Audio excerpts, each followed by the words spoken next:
نحمد الله العظيم نصلي ونسلم على رسوله الكريم أما بعد أعوذ بالله من الشيطان الرجيم بسم الله الرحمن الرحيم فاتبعوا ملة إبراهيم حنيفا وما كان من المشركين صدق الله العظيم وقال رسول الله صلى الله عليه وسلم أنا ابن الكريم أو كما قال والصلاة والسلام تسليم.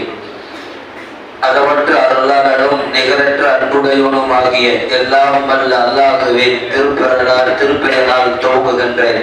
அருமை நாயகம் முஹம்மது ரசூலுல்லாஹ் ஸல்லல்லாஹு அலைஹி வஸல்லம் அவர்கள் மீதும் நற்பாக்கியத்திற்குரிய சஹாபாக்கள், தாபியீன்கள், தபஅ தாபியீன்கள், உலகத்தில் வாழ்கிற எல்லா முஸ்லிமான ஆண் பெண் குழந்தைகள், குறிப்பாக நம் அனைவரின் மீதும் அல்லாஹ்வின் அருள் என்றென்றும் நிறைவாக நிலவட்டுமாக. ஆமீன். எல்லாம் அல்ல இறைவன் இந்த ஈது பெருநாளை எல்லா விதமான கைது பரக்காத்துகளையும் முழுமையாய் பெற்றுக் கொடுக்கிற நட்பேற்றினை அல்லாஹ் எல்லோருக்கும் தருவானாக. மீண்டும் மீண்டும் இது போன்ற ஈது பெருநாளை அடைந்து வழிபடுகிற பாக்கியத்தை, நீண்ட ஹயாத்தை அல்லாஹ் எல்லோருக்கும் நீட்டி அருள் புரிவானாக. ஆமீன் என்கிற ஈது பெருநாளுடைய வாழ்த்துக்களும் துவாக்களோடும் இன்ஷா அல்லாஹ் என்னுடைய சிறிய உரையை துவங்குகின்றேன். அல்லாஹ்வின் பேரருளால் தொழுகச்சி பிறை 10 ஈதுல் அத்ஹா என்கிற அறுப்பு நாள், தியாக திருநாள் என்றெல்லாம் இதற்கு பெயர் சொல்லுவோம். அப்படிப்பட்ட இஸ்லாத்தினுடைய 2வது பெருநாளை நாம் இப்போது வாஞ்சியோடு சந்தித்துக் கொண்டிருக்கிறோம். நமக்கெல்லாம் தெரியும், இந்த பெருநாள் முழுக்க முழுக்க ஒரு தியாகம், மனிதரின் தியாகத்தை நினைவு கூறுவதற்காக அல்லாஹ் ஏற்பாடு செய்த பெருநாள். ஒரு மனிதரை பற்றி, அவருடைய விட்டு சென்ற தடயங்களை பற்றி, அவர் இந்த உலகத்திற்கு சொல்ல வந்த செய்திகளை பற்றி, ஒரு மனிதனுடைய, ஒரு தனி மனிதனுடைய குடும்பம் செய்த தியாகத்தை நினைவு கூறுவதற்காக அல்லாஹ் ஏற்பாடு செய்திருக்கிற ஒரு பெருநாள். நாம் யோசித்து பார்க்கிறோம், உலகத்தில் எங்கெல்லாம் முஸ்லிம்கள் வாழ்கிறார்களோ, எங்கையெல்லாம் அல்லாஹ் அக்பர் என்று சொல்லுகிற பள்ளி வாசல் இருக்குமோ, அங்கையெல்லாம் பேசுகிற நபராய், ஒரு கதாநாயகராய் ஹஜ்ரத் இப்ராஹிம் அலைஹிஸ்ஸலாம் அவர்கள் தான் அந்த பள்ளியின் மெஹராபில் பேசப்படுவார்கள்.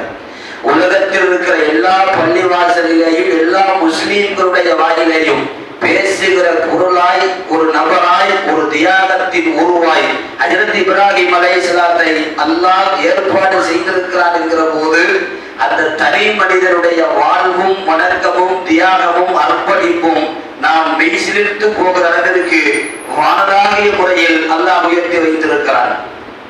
அந்த தனி மனிதரை தவிர்த்து விட்டு ஒரு துல்ஹஜ் மாதம் போய்விட முடியாது. ஹஜ்ரத் இப்ராஹிமை பேசாமல் ஒரு ஹஜ்ஜினுடைய கிரியைகள் செய்துவிட முடியாது. ஹஜ்ரத் இப்ராஹிமை நினைவு கூறாமல் குர்பானியை நாம் கடந்துவிட முடியாது.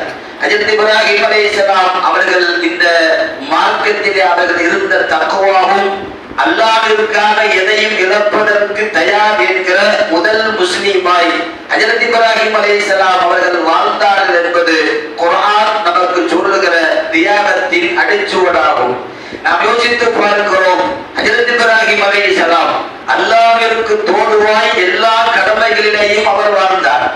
அல்லாஹ்விற்காக யார் ஆனாலும் அல்லாஹ்விற்கு ஒரு லட்சியம் இருக்கிறது, அல்லாஹ் அவருக்காக ஆகி விடுவார். மன் கான லில்லாஹி வ கான அல்லாஹு லஹு, யார் அல்லாஹ்விற்கென்று தன்னை அர்ப்பணித்துக் கொண்டாரோ ரப்பும் அவருக்காக அர்ப்பணித்துக் கொள்வார் என்பது அருமைநாயகம் ஸல்லல்லாஹு அலைஹி வஸல்லத்தின் வாக்குறுதி.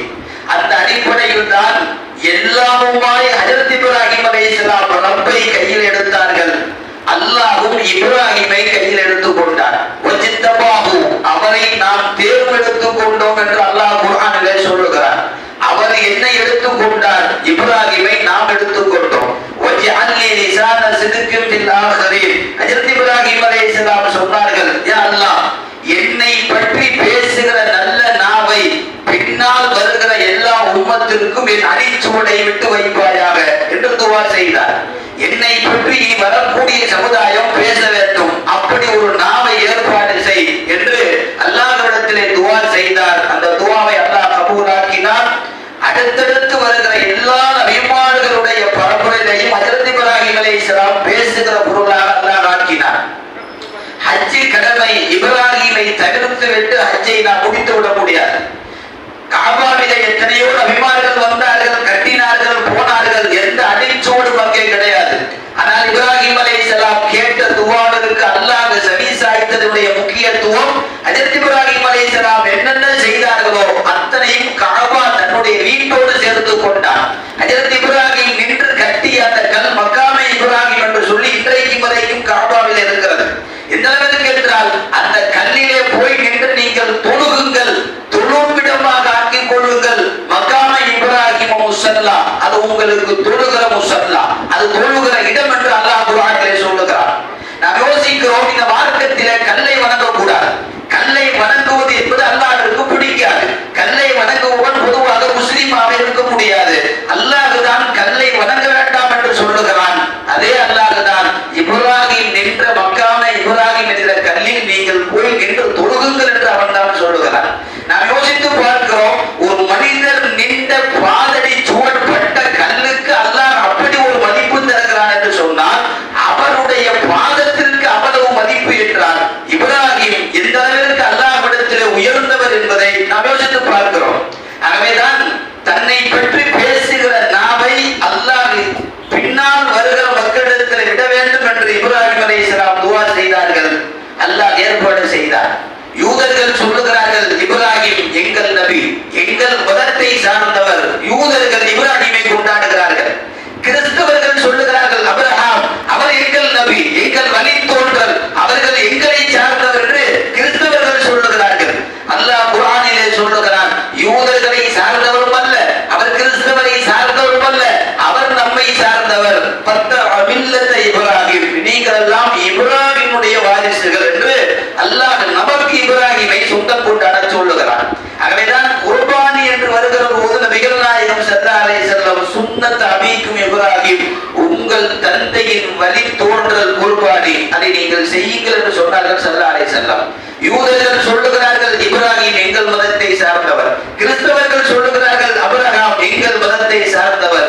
ஏனென்றால் எந்த மதமும் இப்ராஹிமை கழித்து தட்டிவிடவில்லை. இப்ராஹிம் எங்களை சார்ந்தவர் என்று எடுத்துக் கொள்கிறார்கள். எந்த நபியையும் சில பேர் திட்டுவார்கள். ஆனால் உலகம் தோன்றிய காலத்திலிருந்து, இப்ராஹிம் பிறந்த காலத்திலிருந்து ஹஜ்ரத் இப்ராஹிம் அலைஹிஸ்ஸலாமை யாரும் தவறாக பேசவில்லை. அல்லாஹ் பேசுவதற்கு அப்படி நாக்கை வைக்கவில்லை. ஹஜ்ரத் இப்ராஹிம் அலைஹிஸ்ஸலாம் வஜ்அல்னி லிசான சித்கி மினல் ஆகிரீன், பின்னால் என்னை பற்றி நல்ல வார்த்தை பேசுகிறவாறு என் வாழ்க்கையை ஆக்கி கொடு என்று துஆ அல்லாஹ் கபூலாக்கி கொடுத்தார். நாம் யோசித்து பார்க்கிறோம், அந்த தியாக தந்தையுடைய வரலாற்றில் குர்ஆனில் எல்லா இடங்களிலேயும் எந்த குறையும் அல்லாஹ் பேசவில்லை. பொதுவாக மனிதன் என்றால் ஏதாவது ஒரு சருகுதல் இருக்கும், ஒரு குறை இருக்கும், ஒரு இடர்பாடு இருக்கும், அல்லாஹ்விற்கு திருப்திகரம் இல்லாத ஒரு தன்மை, ஏதாவது ஒரு தன்மை இருக்கும். ஆனால் அல்லாஹ் சொல்லுகிறான், ஷாக்கிரல் லிஅனூமிஹி, எனக்கு கொடுக்கப்பட்ட நான் படைத்த அடியார்களிலேயே நன்றிக்குரியவன் இப்ராஹிம். நான் கொடுத்த எல்லா அருள் கொடைகளுக்கும் முழுமையாய் நன்றி செலுத்து தலை சாய்த்து விட்டவர் ஹஜ்ரத் இப்ராஹிம். அவரிடத்தில் எந்த குறையும் என்னால் சொல்ல முடியாது என்று அல்லாஹ் குர்ஆனிலே சொல்லுகிறான். ஷாக்கிரல் லிஅனூமிஹி, நான் படைத்த அடியார்களில் ரொம்ப நல்லவர் இப்ராஹிம். நான் கொடுத்த அருள் கொடைகளுக்கெல்லாம் முழுமையாய் நன்றியை அந்த ஒரு மனிதர் செய்து முடித்து விட்டார். ஒத்தகன் இப்ராஹிம கலீலா, அதனால் தான் அவரை நான் எனது நண்பராக எடுத்துக் கொண்டேன் என்று அல்லாஹ் இப்ராஹிம் அலைஹிஸ்ஸலாத்தை பற்றி குர்ஆனில் இதையெல்லாம் அல்லாஹ் புகழ்ந்து சொல்லுகிறான். நாம் யோசித்து பார்க்கிறோம், எல்லா நபிமார்களுக்கும் சோதனை வழங்கப்பட்டது, எல்லா நபிமார்களுக்கும் சோதனை இருந்தது, எல்லா நபிமார்களும் சோதனையை தாண்டித்தான் வந்தார்கள். ஆனால் குர்ஆனில் அல்லாஹ் சொல்லுகிற வார்த்தை, இன்ன ஹாதா லஹுவல் பலாஉல் முபீன், இப்ராஹிமுக்கு வழங்கப்பட்ட சோதனை ரொம்ப கடுமையான சோதனை, பலாஉல் முபீன் ரொம்ப பயங்கரமான சோதனை என்று அல்லாஹ் சொல்லுகிறார். தன்னுடைய பெற்ற பிள்ளையை தன் கையால் அறுக்க வேண்டும் என்பது உத்தரவல்ல, கனவிலே பார்க்கிற செய்தி. ஒரு கனவிலே பார்க்கிற ஒரு செய்திக்கு உருவம் கொடுக்கிற ஹஜ்ரத் இப்ராஹிம் அலைஹிஸ்ஸலாம். கனவிலே பார்ப்பதை யாராவது நினைவுபடுத்துவார்களா? இப்ராஹிம் செய்வார். கனவை கூட அவர் உண்மையாக அல்லாஹ்விற்கு அவர் தியாகத்தை முன்னெடுத்து செய்வார் என்பதுகிற செய்தியைத்தான் அல்லாஹ் குர்ஆனிலே பதிவு செய்கிறார். செய் என்று நான் சொல்லி செய்வது வேறு, கனவிலே பார்த்து இப்படி செய்தால் நன்றாக இருக்குமே என்று கனவு பார்த்தால் கூட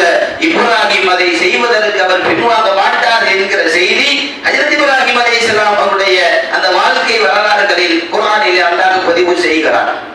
சிறு குழந்தையாக இருக்கிற போது ஊர் உலகத்தை எல்லாம் பகைத்து அல்லாஹ்வை முஸ்லீமாக அப்பொழுது முஸ்லிமின் உலகத்தின் முதல் முஸ்லீமாக நிற்கிறார். ஊர் உலகமெல்லாம் இப்ராஹிமுக்கு எதிரி இருந்தாலும் ரப்பை நான் பகைத்துக் கொள்ள மாட்டேன், எனக்கு ரப்பு தான் முக்கியம். அவர் சிறு வயதிலே அப்படி நிற்கிறார். எல்லாவற்றையும் தியாகம் செய்கிறார். வாலிபனாகிற போது நெருப்பு குண்டத்திலே போடுகிறார்கள். என் உயிர் போனாலும் ரப்பை பகைக்க மாட்டேன், எனக்கு ரப்பு முக்கியம். வளர்ந்து அவர் கிழவராக வருகிற போது அல்லாஹ் குழந்தையை கொடுக்கிறார், அறுக்க சொல்லுகிறார். எனக்கு ரப்பு தான் முக்கியம், எனக்கு வாரிசு பெரிசல்ல, எனக்கு அல்லாஹ்வுடைய அந்த நட்பு தொடர்பு தேவை என்று அறுப்பதற்காக முனைகிறார். பண்பட்ட சோதனைகளை எல்லாம் கொடுத்து கொடுத்து கடைசியாக இப்ராஹிம், இது மிகைப்படுத்தப்பட்ட வார்த்தை அல்ல, நீங்கள் மிகையாக கூட நினைக்கலாம், இப்ராஹிமிடம் அல்லாஹ் தோற்று போனார். அவன் தோற்று போனான், ஒற்றுப்படுகிறான். இப்ராஹிமிடம் நாம் தோற்று போய் அவரை நாம் எடுத்துக் கொண்டோம். உலகத்தில் ரப்பு எப்போதும் தோற்க மாட்டான். தியாக தந்தை இப்ராஹிமிடம் தோற்றதை பெருமையாக சொல்லுகிறார். கையிலே கத்தியை கொடுத்து அறை என்று சொன்னால் அறுக்கிறார், நெருப்பிலே குதி என்றால் குதிக்கிறார். இந்த மனிதனை எந்த சோதனை கொடுத்தாலும் ஒரு அடி கூட பின்னால் போகாத ஒரு தியாக செம்பல். ஒரு மனிதனை பார்க்க வேண்டுமா, இப்ராஹிமை பார்த்துக் கொள்ளுங்கள். அதனால்தான் மில்லத்தை இப்ராஹிம், நீங்கள் இப்ராஹிமுடைய வழித்தோன்றல், அவர் பாதையை பின்பற்றுங்கள். நாம் யோசித்து பார்க்கிறோம், நாமெல்லாம் இப்போது ரெடிமேடு குர்பானி கொடுக்கிறோம். நேற்று சந்தையிலே ஆடு குடிப்பார், மாடு குடிப்பார், காலை வருகிற போது குர்பானி கொடுத்து விடுவார், அவ்வளவுதான். அல்லது ஒரு வாரத்துக்கு முன்பு ஆடு எடுப்போம், மாடு குடிப்போம், ஒரு வாரம் கழித்து குர்பானி கொடுப்போம். இப்படித்தான் நம் குர்பானி போகிறது. இப்ராஹிம் அலைஹிஸ்ஸலாமுடைய தியாகத்தின் வரியை புரிய வேண்டுமா, குட்டியில் இருந்து ஒரு ஆடை வாங்குங்கள், ஒரு மாடை வாங்குங்கள், அது உங்களோடு பிள்ளையின் பிள்ளையாக வளருங்கள். நீங்கள் கூப்பிட்டால் ஓடி வர வேண்டும், உங்களோடு உட்கார்ந்து சாப்பிட வேண்டும். நீங்கள் எழுந்து போனால் உங்களுக்கு பின்னால் அந்த ஆடு நடந்து வர வேண்டும். நீங்கள் சொல்லுகிற வேலையெல்லாம் அந்த ஆடு கேட்க வேண்டும். இன்னும் சொல்ல போனால் ஒரு பிள்ளையின் பிள்ளையாக அந்த ஆட்டை குட்டியில் இருந்து வளர்த்து அறுப்பதற்காக வந்து நிற்கிற போது உங்கள் கண்களில் கண்டிப்பாக கண்ணீர் வந்துவிடும். ஏன் தெரியுமா, நீங்கள் வளர்த்த வளர்ப்பின் பாசம் அது. பெற்ற பாசத்தை விட வளர்த்த பாசம் அதிகம் என்று சொல்லுவார்கள். ஒரு ஆட்டையும் மாட்டையும் அப்படி ஒரு தடவை வாங்கி வளர்த்து அறுத்து பாருங்கள். கையெழுத்திலே கட்டி வைக்கிற போது கண்டிப்பாக உங்களால் அறுக்க முடியாது. யார் கையிலையாவது கொடுத்து நீங்கள் அறுத்து விடுங்கள் என்று நீங்கள் கண்ணை மூடிக்கொண்டு கதறி கதறி அடைவீர்கள். ஏன், இன்னும் சொல்ல போனால் தன்னுடைய பிள்ளைக்கு சொந்தத்து கல்யாணம் செய்கிற போது கூட நிறைய தகப்பன் பக்கத்தில் இருக்க மாட்டார். என் புள்ள கத்துனா என்னால தாங்க முடியாது, நான் கொஞ்சம் தூரமாக போய் விடுகிறேன், சுண்ணத்து செய்ததற்கு பிறகு சொல்லி அனுப்புங்கள் என்றெல்லாம் தாய்மார்கள் பார்க்காமல் தந்தைமார்கள் காலை கொத்தி கொண்டு ஓரமாக நிற்கிறோமே.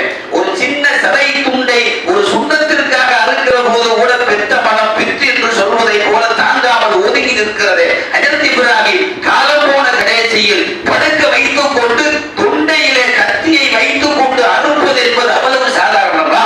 அல்லாஹ் சொல்லுகிறான், இன்ன ஹாதா லஹுவல் பலாஉல் முபீன். உலகத்தில் எந்த நபியும் தாங்க முடியாது, எந்த மனிதனும் தாங்க முடியாது. இப்ராஹிம் தாங்கினார், கடந்தார், சாதனையாக்கினார், வரலாறாக்கினார். உலகத்தில் அவரை போல ஒரு மாமனிதரை நீங்கள் பார்க்க முடியாது என்று ஹஜ்ரத் இப்ராஹிம் அலைஹிஸ்ஸலாத்தை அல்லாஹ் சிலாகித்து சொல்லுகிறான். நபிகள் நாயகம் ஸல்லல்லாஹு அலைஹி வஸல்லம் சொன்னார்கள், தரணியில் என்னை புகழ்ந்து பேசாதீர்கள், என்னை புகழாதீர்கள். நான் இப்ராஹிமுடைய பரம்பரையில் வந்தவன், என் தந்தை இப்ராஹிமை புகழுங்கள். உலகத்தில் கடல் இருக்கிற வரை, வான் இருக்கிற வரை, பூமி இருக்கிற வரை இப்ராஹிம் அலைஹிஸ்ஸலாம் தியாகத்தை மிஞ்சி உலகத்தில் எந்த நபிக்கும் இடம் கிடையாது என்று நபிகள் நாயகம் ஸல்லல்லாஹு அலைஹி வஸல்லம் சொல்வார்கள். நாம் யோசித்து பார்க்கிறோம், ஒரு தந்தை ஒரு 90 வயதை தாண்டியவர், அவர் அறுப்பதற்கு வருகிறார் என்றால் அவர் பக்குவம் பெற்றவர், அவர் தக்குவா உள்ளவர், அறுப்பதற்கு வந்தார். இப்ராஹிம் அலைஹிஸ்ஸலாமுடைய மகன் 10 வயது. 10 வயது ஆகிற ஒரு சின்ன குழந்தை கழுத்திலே கத்தியை வைத்துக் கொண்டு அருங்கள் என்று சொல்வதற்கு அந்த பிள்ளை எப்படி பக்குவம் அடைந்தது? அந்த பிள்ளையினுடைய தக்குவா எப்படிப்பட்டது? நாம் யோசிக்கிறோமா இல்லையா? 10 வயது பிள்ளையிடம் கத்தியை காட்டினாலே அவன் கதறி கொண்டு ஓடுவான். ஆடு அறுக்கிற போது பார்த்தாலே பயந்து பயந்து நிற்பான். ஆட்டிற்கு பகரமாக இப்ராஹிமுடைய மகன் படுக்கிறார் என்று சொன்னால் அந்த பிள்ளையின் மேன்மை எப்படி? நாம் யோசித்து பார்க்கிறோம். இப்ராஹிம் கேட்டார், ரப்பி ஹப்லி மினஸ் சாலிஹீன், நல்லடியார்களிலிருந்து ஒரு குழந்தை எனக்கு வேண்டும். சாலிகான குழந்தை வேண்டும். அல்லாஹ் நிரூபிப்பதற்கு இப்படி ஒரு ஏற்பாடு. என்ன தெரியுமா? சாலிகான குழந்தை இப்ராஹிம் நான் கொடுத்தேன். எப்படி கொடுத்தேன்? இதோ அறுப்பதற்காக நீ கையிலே கத்தி எடுத்தாலும் படுப்பதற்கு அது சாலிகான படுக்கும். உன்னிடத்திலே புரண்டு முடிக்காது. உன்னிடத்திலே ஏன் அறுக்கிறாய் என்று கேட்காது. ஏன் என்னை கொல்ல போகிறாய் என்று வாக்குவாதம் செய்யாது. அறுக்கிறேன் என்றால் படுத்துக் கொள்ளும். இதற்கு மேல் உலகத்தில் சாலிகான பிள்ளை கிடையாது. உன் துவாவெல்லாம் கபூலானது, உன்னுடைய துவாவெல்லாம் அங்கீகரிக்கப்பட்டது என்று காட்டுவதற்குத்தான் அல்லாஹ் இப்படி ஒரு ஏற்பாடு செய்து குர்பானியிலே ஆட்டுக்கு பதிலாய் ஆளை படுக்க வைத்து அல்லாஹ் அறுப்பதை போல ஏற்பாடு செய்து அறுக்கிற போது அல்லாஹ் அந்த பிள்ளையை காப்பாற்றி உலகத்தில் இதற்கு பகரமாய் ஆடு கொடுங்கள். ஆடும் கூட நீங்கள் குர்பானி கொடுக்கிற போது உங்கள் பிள்ளை அறுத்த அதே நன்மையை அந்த குர்பானிக்கு உங்களுக்கு நான் பதிவு செய்கிறேன் என்று அல்லாஹ் சொல்லுகிறார். அன்பானவர்களே, இப்படிப்பட்ட தியாக செம்மலுடைய வரலாற்றினுடைய வழிகளிலேயும் அந்த நன்மை நமக்கு கிடைப்பதற்கு தான் அல்லாஹ் இப்படி ஒரு குர்பானியை ஏற்பாடு செய்திருக்கிறார். அதனுடைய பின்னணியில் தான் குர்பானி நமக்கு கடமையாக இருக்கிறது. இப்போது அதை நிறைவேற்றுவதற்காக வேண்டி நாம் ஒன்று சேர்ந்திருக்கிறோம். நாம் யோசிக்க வேண்டும். குர்பானியுடைய விஷயங்களில் இதற்கு முன்னால் உங்களுக்கு சொல்லப்பட்டிருக்கிறது. இன்ஷா அல்லாஹ் தொழுகைக்கு பிறகும் அதனுடைய சட்டங்கள் உங்களுக்கு சொல்லப்படும். சொன்ன நேரத்திலே தொழுகை நடக்க வேண்டும் என்பதற்காக வேண்டி தொழுகைக்கு பிறகு இன்ஷா அல்லாஹ் அந்த குர்பானியுடைய சில விஷயங்கள் உங்களுக்கு சொல்லப்படும். இதில் முதல் செய்தி, தொழுகை முடிந்ததற்கு பிறகு குத்துபா, குத்துபாவும் தொழுகையும் சேர்ந்ததுதான் தொழுகையிலே கட்டுப்பட்டதாகும். ஆகவே தொழுகை முடிந்ததற்கு பிறகு அவருக்கு போய்விட்டால் குத்துபாவிலே இல்லாமல் போனால் அவருடைய தொழுகை என்பது முழுமை பெறாது. நாம் வருஷம் சொல்லுவோம், வருஷம் போய் கொண்டிருப்பவர்கள் போய் கொண்டுதான் இருப்பார்கள். ஆனால் சொல்ல வேண்டிய கடமை தொழுகை குத்துபா ரெண்டும் சேர்ந்ததுதான் தொழுகையாகும். ஆகவே தொழுகையை மட்டும் தொழுது விட்டு போய்விட்டால் நன்மை என்பது அவர்களுக்கு கிடையாது என்பதை கவனத்தில் வைத்து எல்லாம் வல்ல இறைவன் நம்முடைய எல்லா நல்லவர்களையும் அங்கீகரிப்பாராக. நம்மின் வாக்குறுதி அல்ஹம்துலில்லாஹி ரப்பில் ஆலமீன்.